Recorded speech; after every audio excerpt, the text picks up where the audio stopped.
CAP is the Community Animal Program, PETA's unique effort that goes out to save all the troubled animals it can around PETA's Virginia headquarters. It's mostly dogs, tied to chains, left outside, sometimes for what seems like forever. Recently featured by the Washington Post, CAP's day-to-day activities will make you want to take action to save chained dogs everywhere. Next on the PETA Podcast.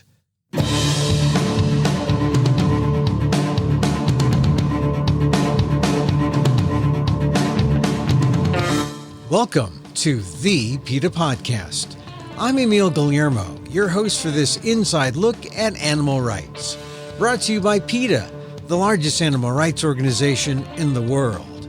On today's show, A Dog's Life. It's the Washington Post story authored by Gene Weingarten, a Pulitzer-winning columnist for the paper, and photographed by Michael Williamson, a Pulitzer-winning photojournalist. Weingarten set out to answer the simple question, why are so many people so cruel to their dogs? To get the answer, he followed Daphna Nachminovich, PETA Sr VP and head of PETA's Community Animal Program, as she goes out in the field. Here's how Weingarten described Daphna, dressed in t-shirt, cargo pants, and sturdy waterproof boots for trudging through turds, puke, pee, slop, chiggers, mosquito larvae, soil fungus, and septic tank runout so that she can get to animals trapped in grievously inhospitable places. It's the animal rights life, and Daphna finds a surprising number of neglected and abandoned dogs, left outside 24/7 no matter what the conditions and tethered to a chain as if imprisoned. That's the life of too many dogs, not just in the tri-state area around PETA's Norfolk headquarters, but all over the country, where anti-tethering laws should be installed to prevent abuse. It all makes Weingarten's Washington Post story a must-read, especially to follow his personal quest to understand man's inhumanity to dog. Here's my conversation with PETA Senior VP Daphna Nachminovich on how she was able to get the Post to look in depth at the issue of chained dogs and animal cruelty on the PETA Podcast. Well, it came about because I've been pestering Gene Weingarten to ride along with me for a long time. And I wore him down. That's usually how it happens, yeah. And yes, I actually sent him a letter a few months ago with a video from just one day in the field to show him what we deal with, because I knew that Gene was a dog person and a kind person, and that when he saw what was out there, he would find the words to tell their stories. And so before then, did you try to contact him and got nothing? Is that it? Well, we've just kind of reached out to him periodically, not just me, but a few other people. And he always kind of took it under advisement. But I think the constant pestering from Daphna finally did the trick.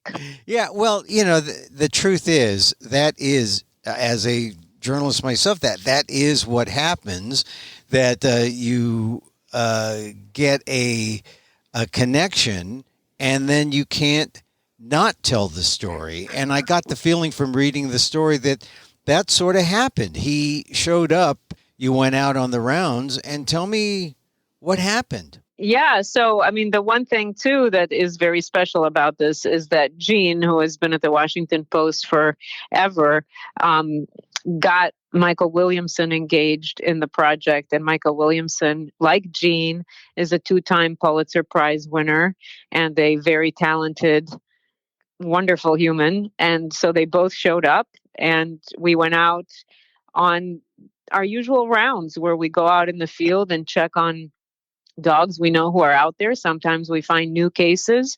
Sometimes we're just doing what we term rechecks on existing cases. We run into people at the gas station who need help, at the at the local post office or what have you. And so they just joined us on a number of days in the peak of summer. It was unbelievably hot when they were here, and we were all dripping with sweat, but we did visit with them, I would say close to 100 dogs. Wow. In just 5 days. Gene was here for 3 days. Michael was here for 5. And we just went out there and try to do what we can to change the world for the dogs that we meet. And did you expect the kind of story that you got? I mean, nothing was certainly nothing was staged, and this was all just the regular kind of thing that you see. It doesn't get better. It's just this is the way it is when you go out on your rounds. It is the way it is, and there were many stories of dogs that he encountered that he didn't have the room to tell. I mean, he chose several cases that were very compelling cases, but there were a number of other compelling cases that he was with us for, and they didn't make it into the story. Every single case is compelling. I mean, every time you find an animal who is relegated to the outdoors without basic necessities of life and deprived of human connection, affection, kindness, respect, they have a story that's worth telling. Gene just had, obviously his writing is exquisite and he told their stories beautifully.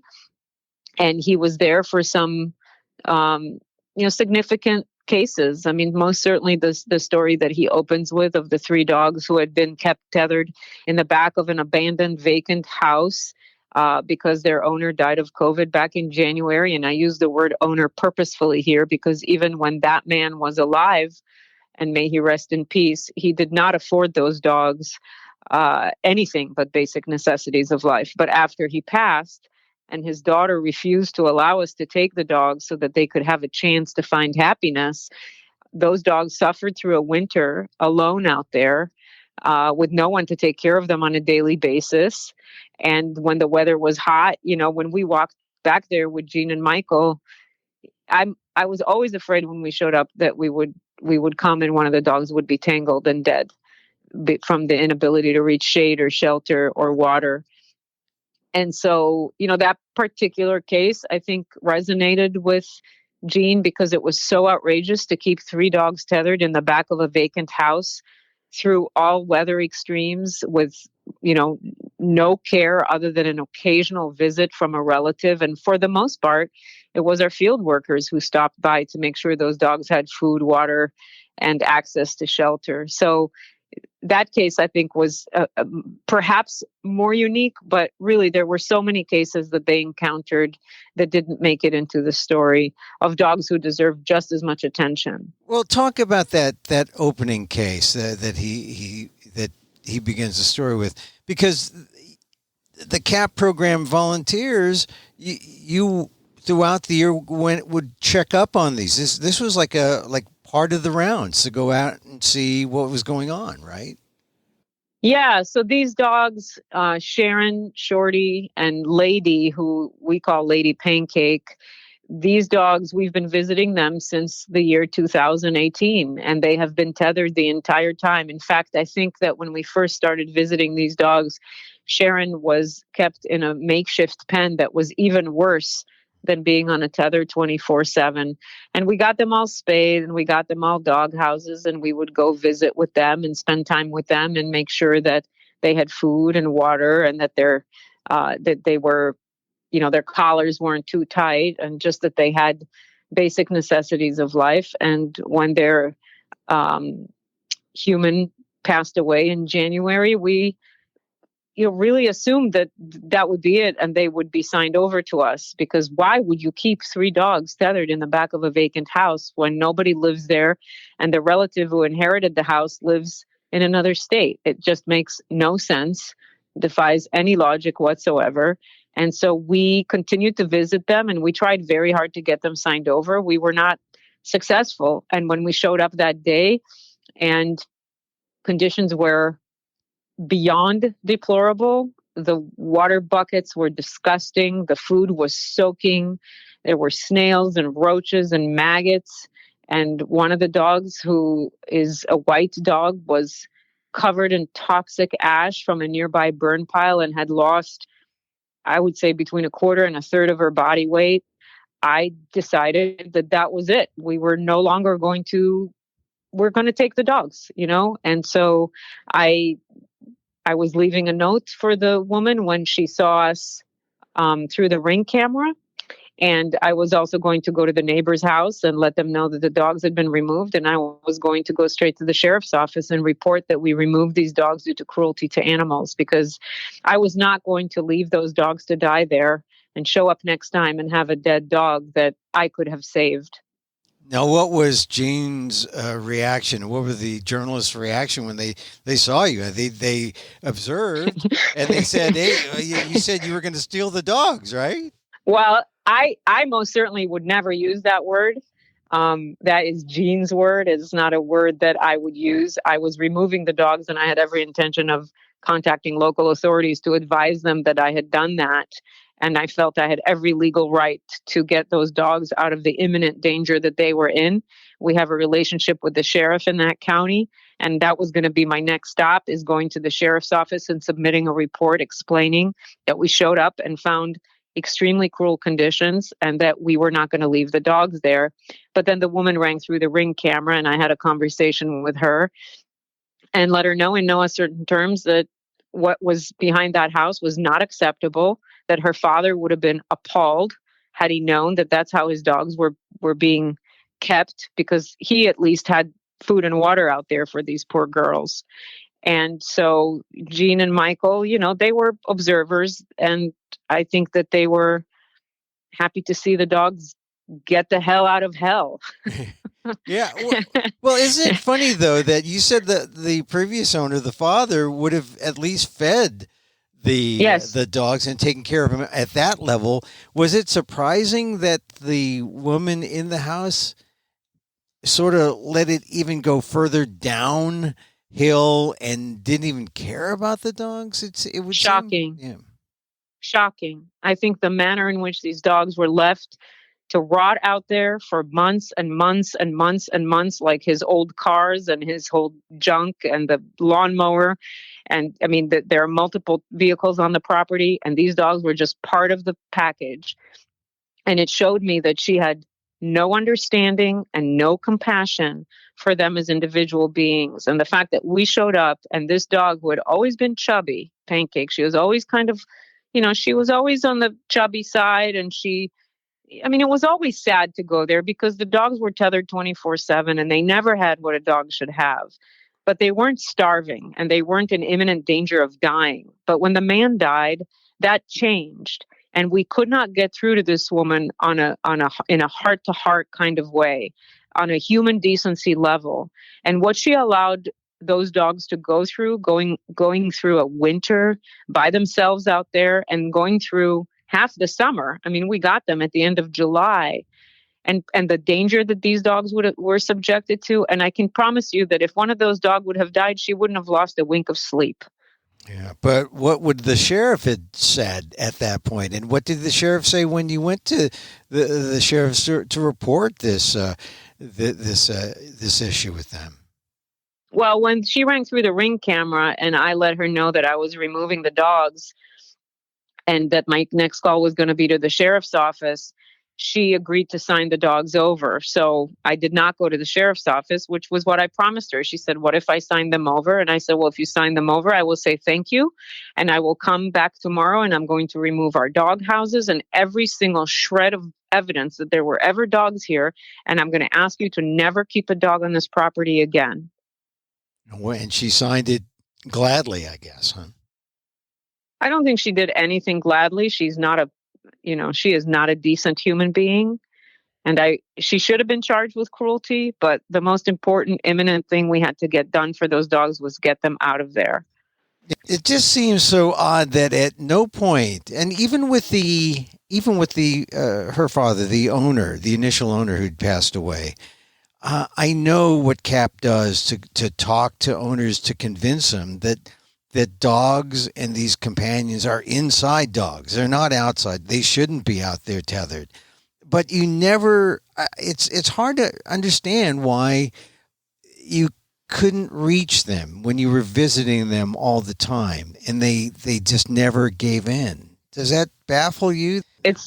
There's no explanation for it. I think that's what Gene set out to try and understand, and I'm never going to understand it, and I don't I don't think Gene will ever understand it because it makes no sense and it isn't anything that a decent human being would do. And the vast majority of people, well, I mean, I would say, 99% of the people we visit, you're not going to convince somebody to keep the dog inside as a member of the family when in the first place they're keeping that dog tethered or penned outside like an old bicycle.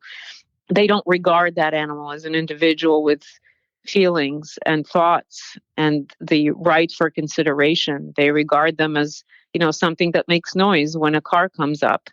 So it breaks your heart. I mean, this is what we deal with day in and day out. I will say the extra mile here on the cruelty level is that there was nobody living in the house. So, the fact that nobody was stopping by on a daily basis, even if somebody stops by once a day to make sure the dogs have food and water, that's not adequate.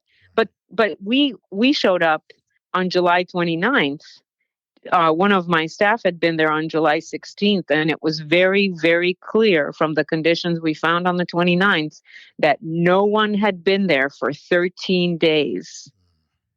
That was clear. And that's when I said, I'm not leaving these dogs here. We are done. Load them up. We are taking these dogs away. We are going to law enforcement.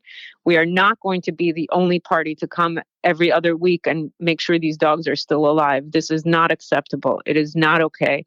And I really wish she would have been charged, but it's the threshold in a criminal court of law is quite high.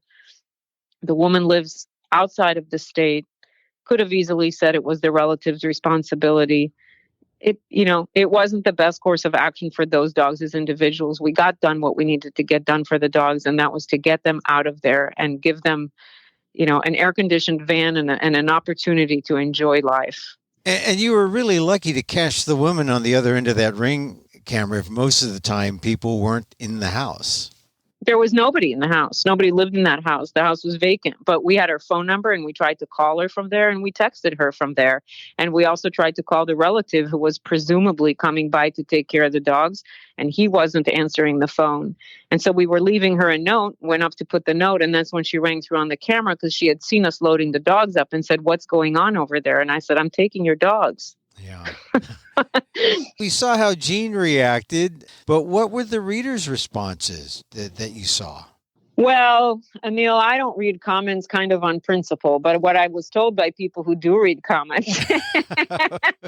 I'm with you. I'm with you. If I'm to be totally honest, I'm not going to sit there and read opinions of people who, sometimes are not favorable to PETA or our work.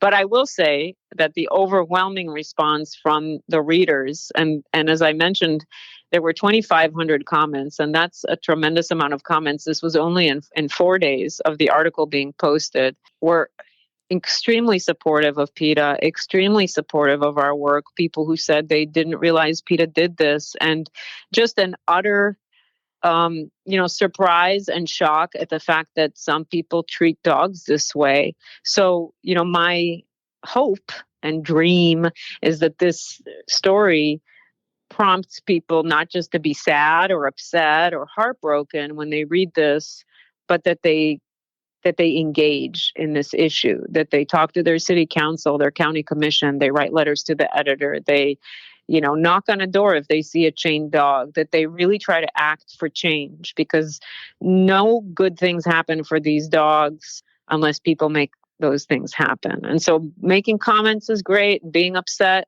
is good if it fuels action. But what we need is for people to take action. It's not as hard as you would think to get an ordinance passed that bans the unattended tethering of dogs.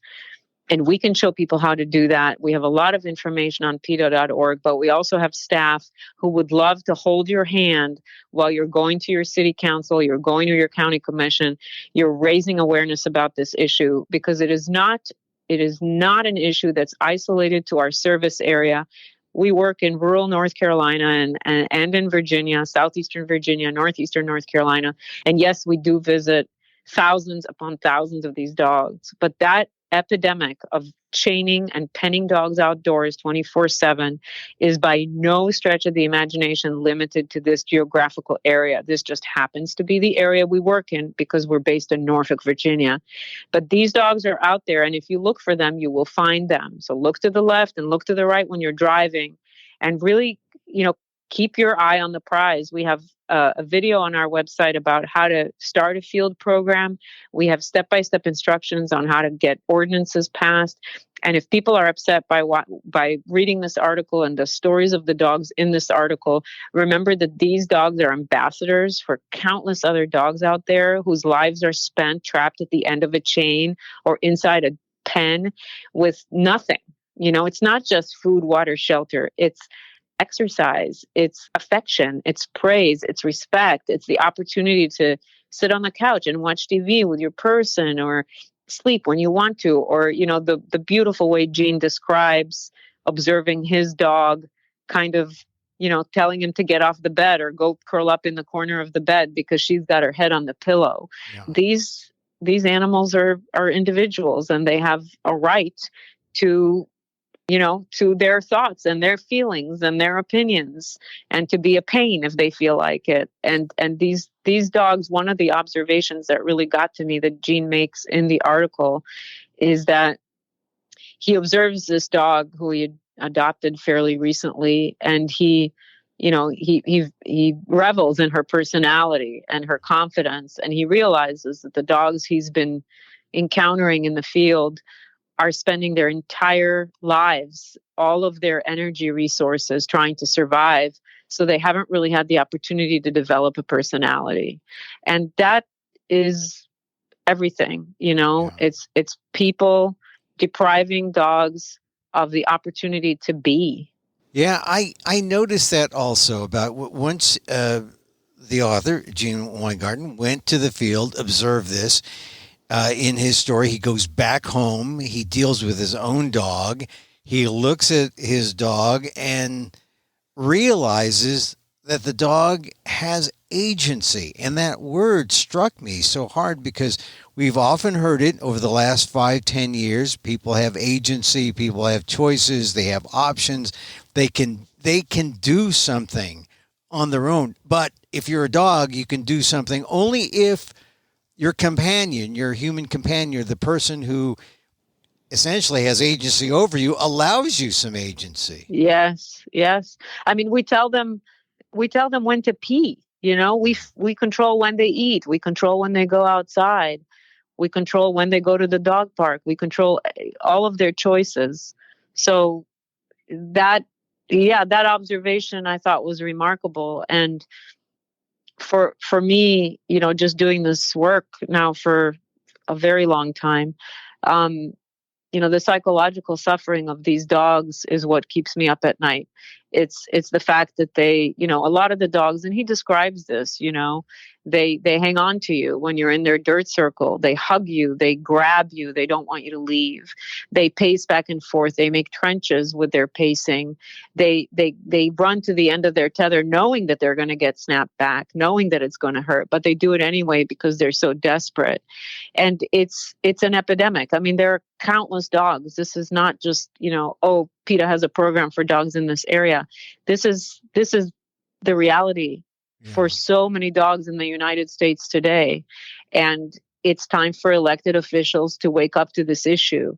I know there are other issues. I know that we're still dealing with a pandemic, but this is an issue that impacts so many dogs and so many people. And most certainly from a public health perspective and a public safety perspective, keeping dogs chained, makes some dogs very aggressive and dangerous. And so it's also a public safety issue. But of course, for PETA, it's an animal rights issue. It's not just a public safety issue, but we want people to wake up to this issue and do something about it. So, Daphne, you talked earlier about the anti-tethering laws that PETA has started up in your region, and you're saying that other people can start these anti-tethering laws.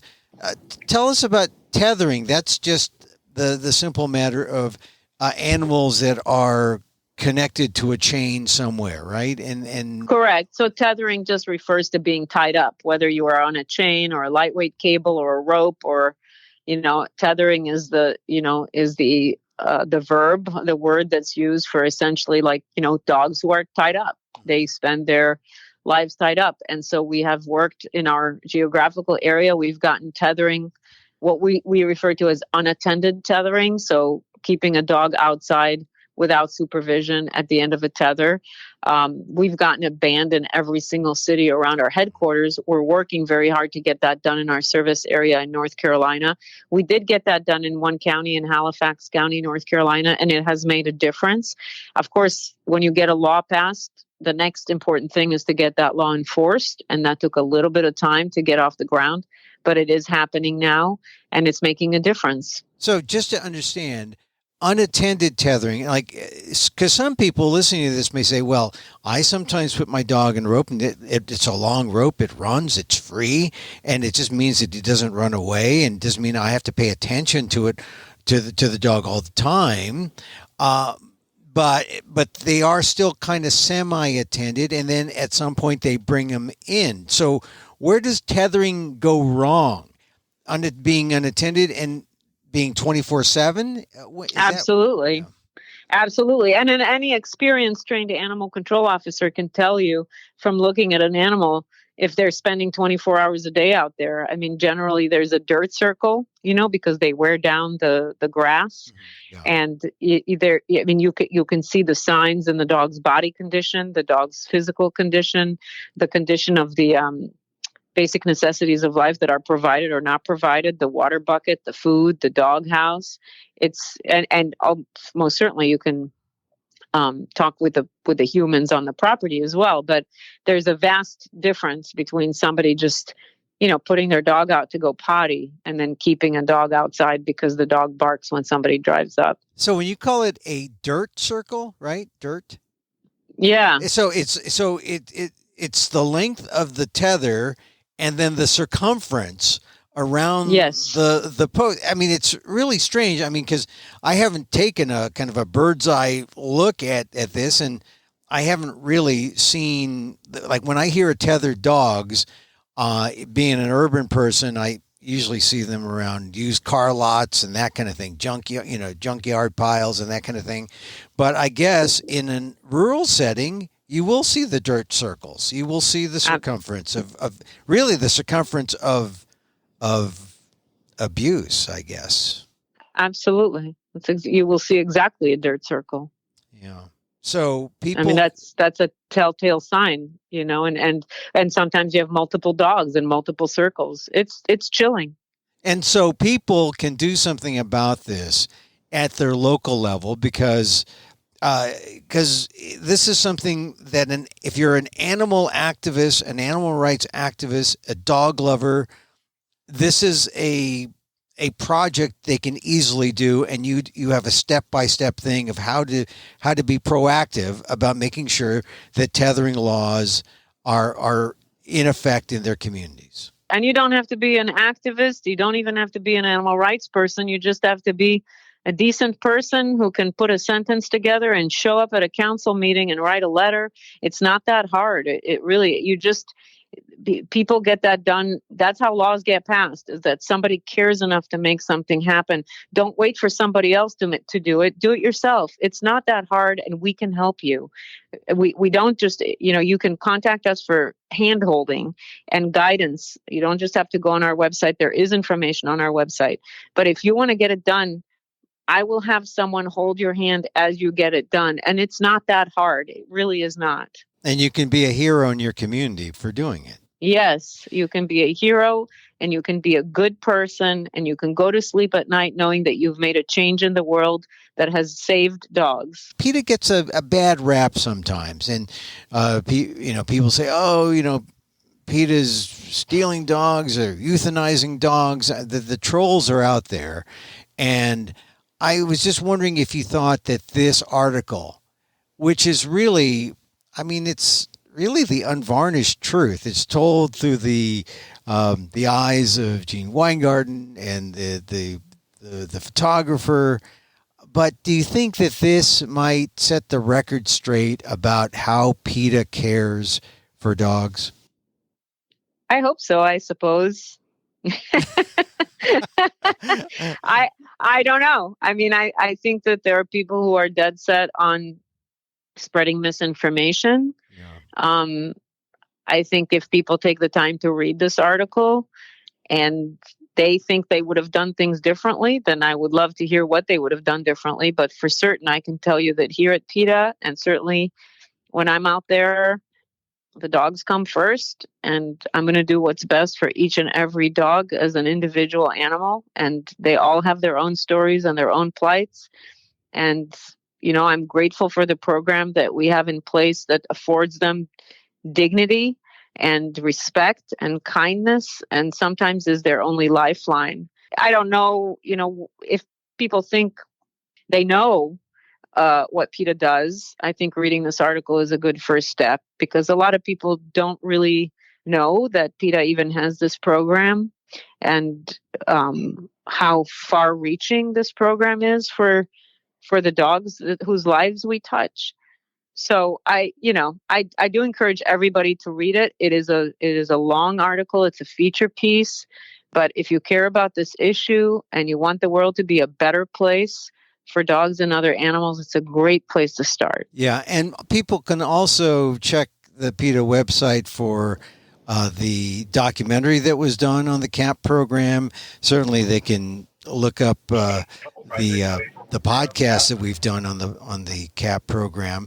I only mentioned some of the trolling remarks because when we do stories about this on the podcast, we'll get an occasional troll who will say these things, totally buying into some kind of misinformation or. Yeah, my advice to those people is to go outside and do something positive for an animal, and get out from behind that keyboard and lift a finger for animals. Oh, that's what it takes, right?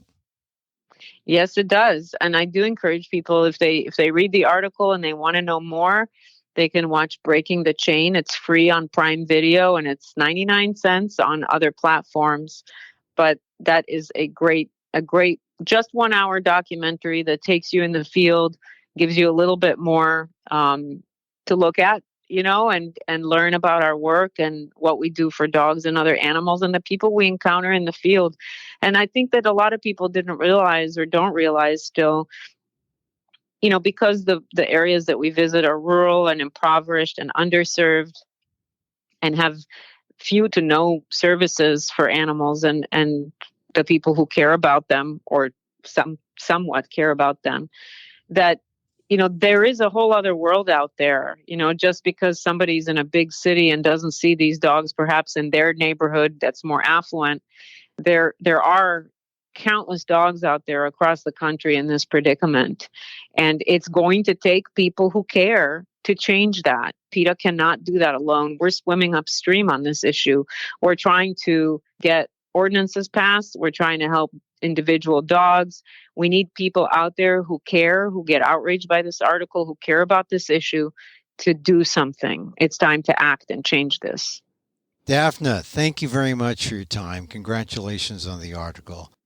It was truly a remarkable, unforgettable experience to have them join us. And I'm really, I'm honored by their article, and I know that they put their hearts and souls into the work. So that's all I can ask. Well, it documented it, it shared it with the world, and now more people are seeing exactly what you and the CAP program and PETA are doing. So congratulations. Yeah, I hope so. Thank you so much. Okay.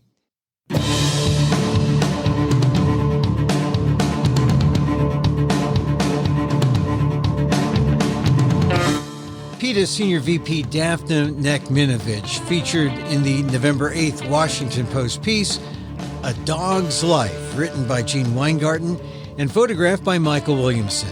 See the links to the story in the show notes, and go to PETA.org for more information on creating anti-tethering laws in your area.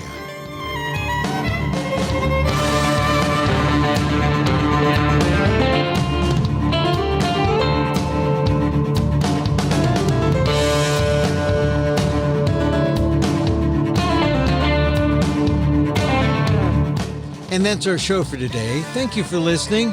Hey, don't forget to send a link of this show to your friends. Tell them you like the PETA Podcast. Contact us at PETA.org. You can find me on Twitter at Emil Amok. That's EMILAMOK. Or see my vlog at AMOK.com. Or see my work at ALDEF, the Asian American Legal Defense and Education Fund. That's at ALDEF, AALDEF.org/blog.